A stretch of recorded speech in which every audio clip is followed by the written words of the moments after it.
वो लगा है, उम्मीद करता हूँ सब कुछ ठीक चल रहा होगा। मैं एसजे आपका स्वागत करता हूँ एसजे स्टूडियो में। आप सोच रहे होंगे कि मैंने सर क्यों पकड़ रखा था, तो वीडियो को अगर ध्यान से देखोगे और समझने की कोशिश करोगे तो एंड तक तुम भी पकड़ के बैठोगे।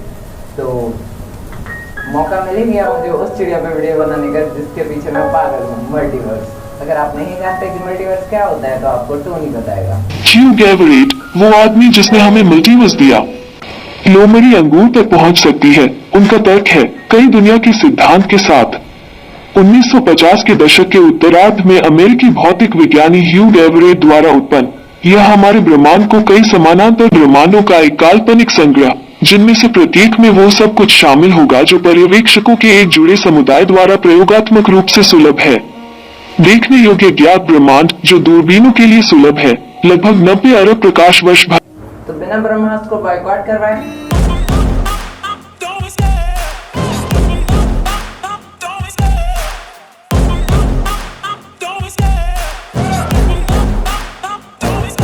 I love the chase and the hunt, and I set the pace when I'm running. I always take what I want and I always दोनों में डिफरेंस है, ज़्यादा नहीं लेकिन बहुत बड़ा डिफरेंस है।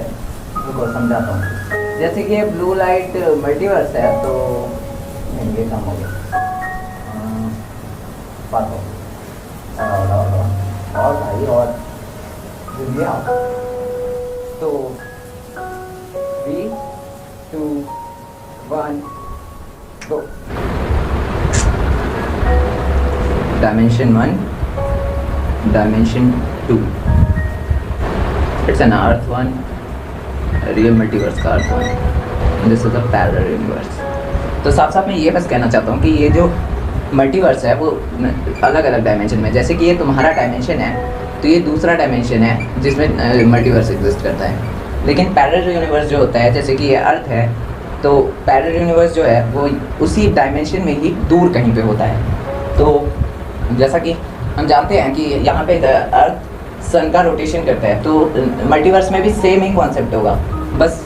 और पैरेलल यूनिवर्स में जो होता है वो पैरेलल यूनिवर्स में चेंज हो सकता है, क्या पता वहाँ पे सन अर्थ का चक्कर लगा रही हो जैसे मून लगाते हैं। पैरेलल यूनिवर्स में मेन कॉन्सेप्ट चेंज हो सकते हैं लेकिन मल्टीवर्स में मेन कॉन्सेप्ट चेंज नहीं होते हैं। और तो और तुम्हारा ये याद रखना है कि पैरेलल यूनिवर्स में कुछ छोटा मोटा चेंज होता है, तुमसे रिलेटेड चेंज होगा या ऐसा चेंज होगा कि जो ज़्यादा इफेक्ट ना डाले।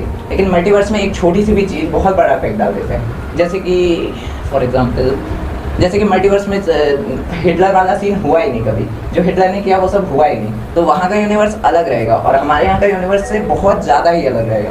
ऐसा हो जाता है, छोटी छोटी चीज़ उस पर बहुत बड़ा इफेक्ट डाल देती है। तो दूसरे डायमेंशन में होता है तो वहाँ ट्रैवल करना टफ है, लेकिन पैरेलल यूनिवर्स पे जाना पॉसिबल है नॉर्मली, बट तुम्हें उसके लिए कुछ ऐसा हाईटेक इंजन बनाना पड़ेगा जो कि अभी तक बना नहीं।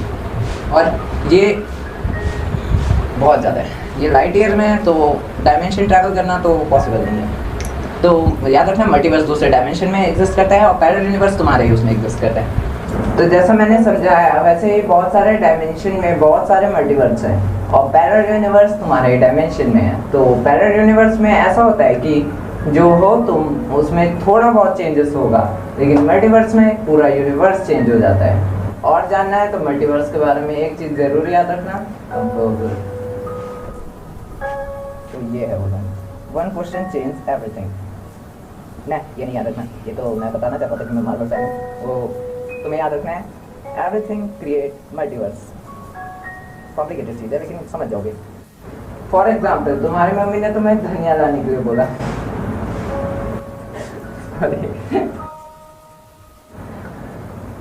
देखो फॉर एग्जाम्पल तुम्हारी मम्मी ने तुम्हें धनिया लाने के लिए बोला तो तुम्हें जाना था, लेकिन तुमने इस यूनिवर्स में मना कर दिया, तो तुम्हें उल्टा चप्पल आके लगे,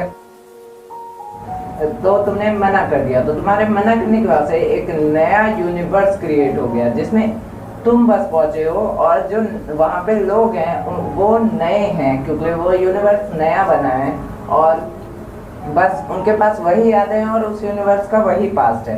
बस अब जो होगा वो चेंज होता जाएगा और जो पिछली टाइमलाइन है उसमें तुमने हाँ ही बोला है और जो लोग वहाँ पे एग्जिस्ट करते थे वो वहीं पे रहेंगे, बस तुम इस यूनिवर्स में आ गए हो। मतलब कि तुम्हारी soul universe by universe depend करती रहती है और इसका मतलब ये भी हो जाता है कि जब तुम्हारी डेथ होती है तो तुम्हारी सोल दूसरे यूनिवर्स के सोल में चली जाती है और ये वाली बॉडी खाली रह जाती है। ऐसा ही अगर डेथ का सीन हटा दिया जाए तो पिछले जिसमें तुमने हाँ बोल दिया लेकिन ना बोलने की वजह से तुम्हारा ये क्रिएशन हुआ है, तो पिछले यूनिवर्स जिसमें तुमने हाँ बोला है उसमें दूसरे यूनिवर्स का जो है उसका वाला सोल आ गया है।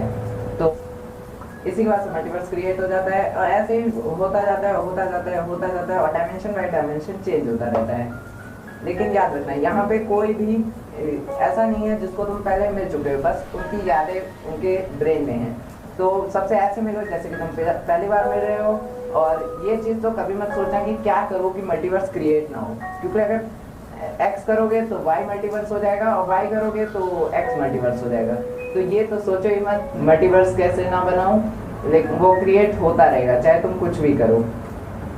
और जिनको अभी भी मेरे पे विश्वास नहीं हो रहा कि मल्टीवर्स एग्जिस्टेंस में है, तो अगर तुम हिंदू हो तो मैं तुम्हें बताना चाहूँगा कि सबसे पहले मल्टीवर्स का टॉपिक रामायण में यूज़ हुआ था और तुम अपने पवित्र किताब की तो बेइज्जती नहीं करोगे, इतना मैं भी जानता हूँ। Thanks for watching. देखा, मनवा दिया, इमोशंस के साथ खेला आते मुझे। कुछ लास्ट लाइनों को अपने दिल पे मत लेना। मैं भी हिंदू हूँ, मैं सारे धर्मों की इज्जत करता हूँ, मैं सारी जातियों की इज्जत करता हूँ। अयोध्या में रहता हूँ, कभी आना तो मिल लेना, ऐसा बिग फैन ब्रो बोल के। सॉरी। सो अगली वीडियो आ जाएगी जल्दी ही, अगले वेडनेसडे से शायद पहले डालना। स्कूल खुल गया मेरे तो हल्का लेट हो सकता है। अगली वीडियो का टाइटल है ghost from the second dimension.